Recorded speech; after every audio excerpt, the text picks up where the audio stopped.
परम शांति बाबू जी, ये बताइए कि पिरामिड जो कि इतने हजारों लाखों साल पहले बने हैं, तो उसका पिरामिड का एलियंस के साथ या पिरामिड का शिव के साथ क्या कोई कनेक्शन है? जरूर है। पिरामिड जो लाखों सालों से नहीं, जब से धरती बनी है तब से पिरामिड बने थे, मगर अभी कुछ बचे हैं। बहुत है, सारी दुनिया में पिरामिड है। पहले तो पिरामिड का मतलब क्या है? पिरामिड के अंदर जो ट्रायंगल बनाते हैं, उसमें जो ऊपर की जो टोच बनती है, उसके अंदर एनर्जी, आकाश तत्वों में से एनर्जी नीचे आती है पिरामिड के अंदर। हम्म। जैसे अभी एक टीवी में बताया था कि एक रशियन साइंटिस्ट ने एक पिरामिड बनाया, उसका तत्व, उसका फाइबर का, हम्म। फाइबर का पिरामिड बनाया। उसने अंदर मेडिसिन रखी। हम्म। वो फाइबर के मेडिसिन 30 दिन रखी, 28 दिन, 28 दिन का एक चंद्र का समय पूरा होता है ना, हम्म। उसको चंद्र का, वो धरती पर घूमने का समय 28 दिन है चंद्र का। हम्म। चंद्र को मन की गति का बोलते हैं। तो 28 दिन पिरामिड में वो दवाइयाँ रखने से वो दवाइयाँ की एनर्जी 1000 टाइम्स मोर बढ़ गई। कितनी? 1000 गुना बढ़ गई। बढ़ गई वो एनर्जी। कितने? 28 दिन रखने से। इसका इस कारण? इसका कारण पिरामिड जो अंतरिक्ष में से जो एनर्जी है वो रिसीव करके पिरामिड के अंदर को एनर्जी को देता है। इसलिए जो एलियंस आए, एलियन धरती पर मनुष्य बन गए। क्या बन गए? मनुष्य।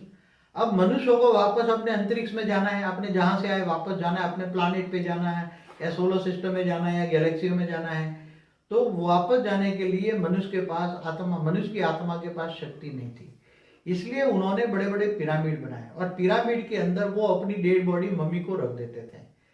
तो अपनी डेड बॉडी को रखने से वो आत्मा के अंदर अरबों खरबों गुनी शक्ति आती थी, और वो एनर्जी के कारण वो आत्मा वापस स्टार में, अपने स्टार में चली जाती थी। इसलिए पिरामिड बनाए थे। इसलिए एलियंस जब मनुष्य बन जाते हैं तो वापस, जब जितने एलियंस किसको कहते हैं, जितने भी बड़े बड़े धरती पर अवतार हुए। तो इसका शिव से कोई कनेक्शन?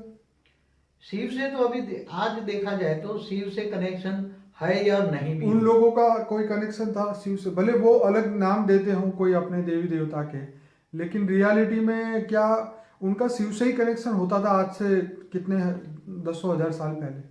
जैसे ये कह देते हैं कि जब हमारा शिव का अवतार कैलाश में जो हुआ, शंकर को भी ये लोग एलियंस कह देते हैं, विष्णु को भी एलियंस कह देते हैं। तो एलियंस का मतलब क्या है? शिव तो एक ब्रह्मांड का मालिक है, वो तो भारत के शास्त्रों में लिखा है। मगर ये तो दूर दूर से आ रहे हैं, यूनिवर्स से आ रहे हैं, तो उनको तो शिव महाशिव से भी, उससे भी परे हैं, बड़े बड़े हैं। तो एलियंस क्या है? एलियंस तो दूर दूर से आते हैं, इसलिए वापस मनुष्य बन जाते हैं। वापस जाने की शक्ति नहीं होती, इसलिए पिरामिड बनाए। पिरामिड से अंतरिक्ष में एनर्जी आती है, एनर्जी से वापस आत्मा को एनर्जी आती है, और अंतरिक्ष में जाने की शक्ति आती है। इसलिए पिरामिड लाखों नहीं है, करोड़ों सालों से पिरामिड धरती पर है। तो ये बताइए कि ये तो ठीक है आपने जो बताया, लेकिन मेन चीज ये थी कि अंतरिक्ष में जाने के लिए लोगों ने बनाया।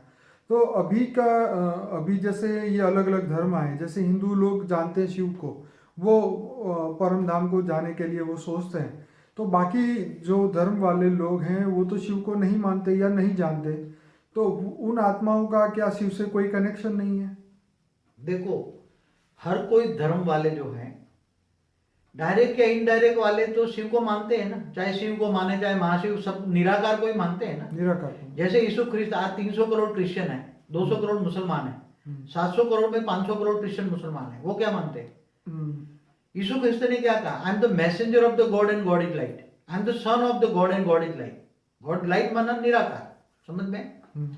ऐसे यीशु, इस मोहम्मद ने भी क्या कहा, मुसलमान ने भी क्या कहा, मुसलमान धर्म के जितने भी मैसेंजर आए, पैगंबर आए, जितने भी आए, उन्होंने क्या कहा? उन्होंने नूर को पावर बताया। नूर, सारे जहां का नूर, जहां माना दुनिया, सारे जहां का नूर कौन है? तो 7 आसमान से परे खुदा ताला रहता है। और कब आएगा खुदा ताला? क्यामत के दिन पर धरती पर आएगा। तो क्यामत का दिन चल रहा है, तो नूर माना लाइट। हमारे यहाँ भी देखो, शिव को निराकार भी कहते हैं। शिव को क्या क्या? ज्योतिर्लिंग का, ज्योतिर्लिंग का मतलब समझो, ज्योति माना लाइट, प्रकाश, और लिंग माना आकार। लाइट का आकार माना निराकार हुआ ना। मगर इन लोगों ने क्या किया? भक्ति मार्ग में ज्योतिर्लिंग को इन्होंने, जो शंकर के जहां जहां 12 अवतार साक्षात्कार हुए, शंकर ने जहां जहां 12 साक्षात्कार कराए, जैसे चंद्र, सोमनाथ को चंद्र को साक्षात्कार कराया, चंद्र ने सोमनाथ मंदिर बना दिया, चंद्र की शिवलिंग बनाया, ऐसी तरह 12 ज्योतिर्लिंग बना दिया। वास्तव में ज्योतिर्लिंग और शिवलिंग में बहुत फर्क है। शिवलिंग शिवलिंग शिव भी निराकार है, और ज्योतिर्लिंग माना ये ज्योति का लिंग माना शिव भी निराकार है, महाशिव भी निराकार है, परम महाशिव भी निराकार। किसको निराकार कहोगे? आत्मा भी निराकार है। अगर आत्मा परमधाम में चली गई तो वो भी निराकार है। परमधाम में रहने वाली आत्मा भी निराकार है। और फरिश्ता होगी दुनिया, सूक्ष्म जगत की दुनिया है, मनुष्य 5 तत्वों में। तो किसको तुम भगवान किसको कहोगे? डायरेक्ट या इनडायरेक्ट तो सब निराकार को मानते। पर ब्रह्म परमेश्वर क्या है? ब्रह्म माना लाइट। पूर्ण ब्रह्म किसको कहेंगे? अपूर्ण ब्रह्म, पूर्ण ब्रह्म शिव को भी कह देते हैं। महाशिव भी लाइट है। जहां तक पूरा लाइट है उसको पूर्ण ब्रह्म कहेंगे। मतलब पूरी दुनिया की आत्माओं का कनेक्शन कहीं ना कहीं इनसे ही है, भले वो नाम बदल ले, लेकिन है तो उस पावर से ही, उस शक्ति से। जैसे शिव की रचना है तो शिव तक जाएगी, महाशिव की रचना है तो महाशिव, मगर है तो निराकार से ही ना। निकला सब किससे? जैसे साइंस वाले क्या मानते हैं, सब कुछ लाइट से ही निकला है। तत्व कहां से, पदार्थ कहां से बने? लाइट से। और अंत में लाइट से निकला है और लाइट में सब कुछ समा जाएगा। व्यक्त और अव्यक्त। अव्यक्त अलग चीज है। अव्यक्त माना अव्यक्त माना फरिश्ता स्वरूप। अव्यक्त को परम लाइट नहीं कहेंगे। अव्यक्त माना फरिश्ता स्वरूप, परम तत्व। व्यक्त माना 5 तत्व, अव्यक्त माना परम तत्व। परम लाइट अलग है। परम लाइट को डिवाइन लाइट कहेंगे। वो निराकार को ही निराकार पूर्ण ब्रह्म, पूर्ण ब्रह्म परमेश्वर, चाहे शिव को, महाशिव को, परम महाशिव को, वो उसको पूर्ण ब्रह्म को ही डिवाइन लाइट कहेंगे। वही परम प्रकाश है।